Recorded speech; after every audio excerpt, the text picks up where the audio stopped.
Welcome to Real Estate and Taxes with Lakshay. I will be helping you minimize your taxes. All right, good afternoon everyone. For those of you who are brand new, my name is Lakshay.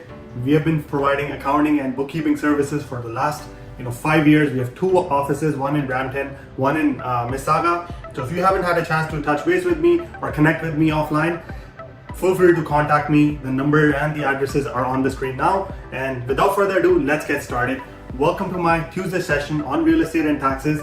Today, we're going to be talking about 3 examples of new capital gains taxes. How are they calculated and what are the different between, how you can report it, how you can save your taxes. So first and foremost, what are capital gains taxes? Well, capital gains is definitely the profit between the sale price and the purchase price. Whether it be your stock, whether it be your cottage, mutual funds, investment property.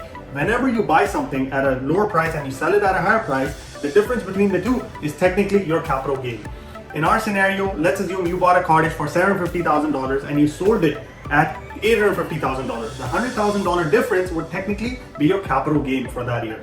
And that capital gain would technically be added to your income and taxed at your marginal tax bracket.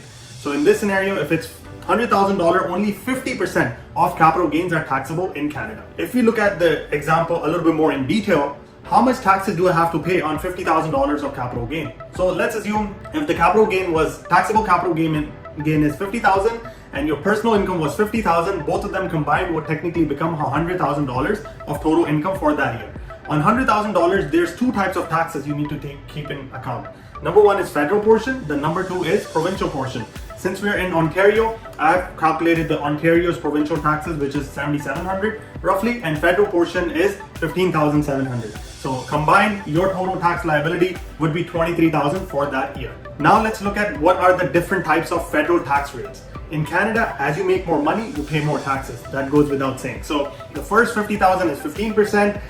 After that is 21%, up until 100,000, 165,000, you enter the bracket of 26%, and then in 29% for 235, and anything above 235, you're paying 33% in federal tax rates. Now let's look at provincial tax rates. Previously we looked at federal, and now if you add the provincial one, it becomes 5% the first slab, 9% for the second slab until 98,000, followed by 11% on the first $150,000, then 12% between 150 to 220, and then 13% for 220 and above. So if you look at a combined tax liability, well, it becomes 20% at the lowest rate in Canada, and the highest can go as far as 46%, or as you can know, anything above 220, you can be entering the 50% tax rate bracket. This is important for us to understand because of the next few examples that we're going to look at. We would need to consider which tax liability do we fall under. Do we fall under the 150 to 220 rate, or do we fall under 220 and above? So example number 1 focuses on capital gains of 500K. Let's assume you made 500K in capital gains. Your purchase price was $1 million.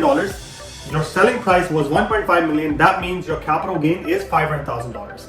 On $500,000 of income, only 50% is taxable. This means only $250,000 gets added to your income for tax purposes. So how does that $250,000 get taxed?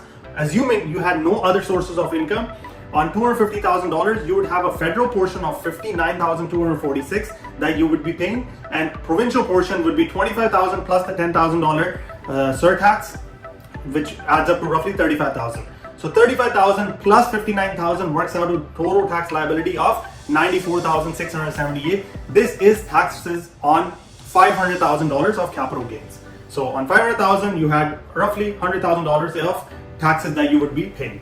Now let's look at a different example. In this example, we have capital gains of over $1 million.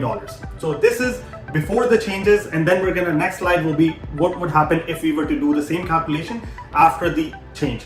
So let's look at an example where the capital gain was $1 million. In this scenario, the purchase price is $250,000. The selling price is $1.25 million. That means your capital gain was $1 million from the sale.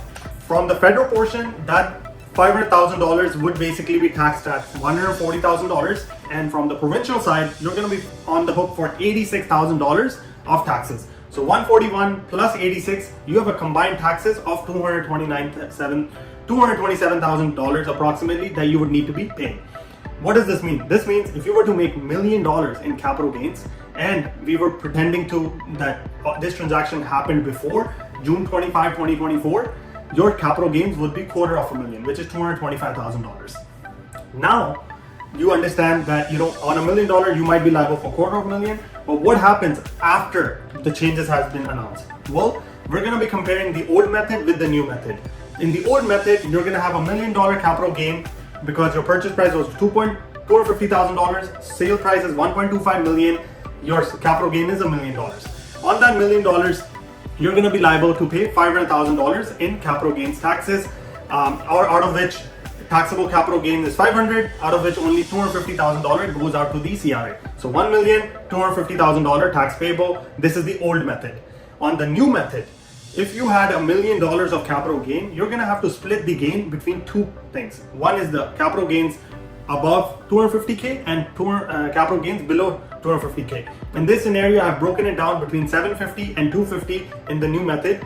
The 250,000 first portion is being taxed at 125, which is 50% inclusion rate, and that works out to $62,500. The remainder $750,000, that will be taxed at 66%, which technically means a higher tax rate than what we are used to from the past. So meaning 125,000 plus 499,000 would be the total capital gains now.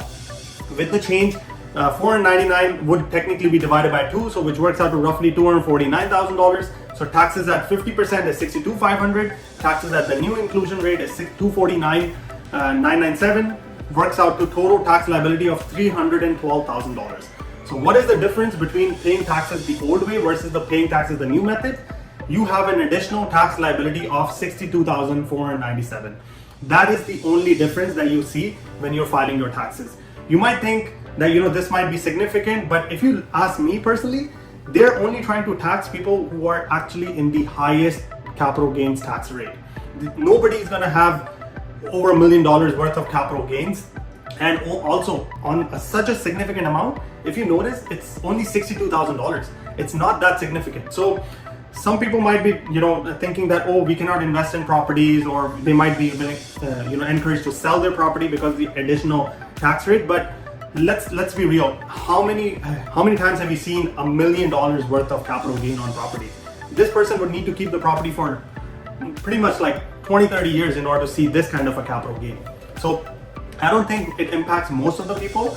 Who does it impact to? I think mostly it's the people who are working at startups. So if you're working at a startup, as part of your compensation, you're technically offered an additional stock options, which might be at zero value when you join, but at the time of exit, if the company goes through IPO or fundraising rounds, that stock could easily be triple or 4 times in value. At that time, if you entered at $50 per stock and your exit was at $250 per stock, that will create a significant amount of capital gain, and only those people are the people that I feel like would be impacted the most. Rental property owners who might be thinking to sell before June 25 can still take advantage of the old rates, which is 50%, but I don't see the reason why anyone would be moving away from investing in properties in Canada, because basically making $1 million of profit is actually not something that you see every day. With that, that concludes my presentation. Thank you very much once again for joining in, and we'll see you next week on Tuesday on a brand new topic on real estate and taxes with Lakshay. Thanks and have a good day.